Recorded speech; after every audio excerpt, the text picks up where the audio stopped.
So hi everyone, this is Michael again, and just taking you to the end of the piece of land where the tree museum is. And it's been a long journey doing this part of the project, and it took longer than we anticipated.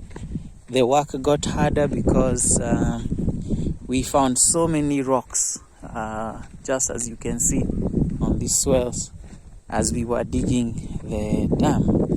And the dam, really, its importance is on safeguarding water for the trees for next season. And you'd rather prepare well than not prepare and fail.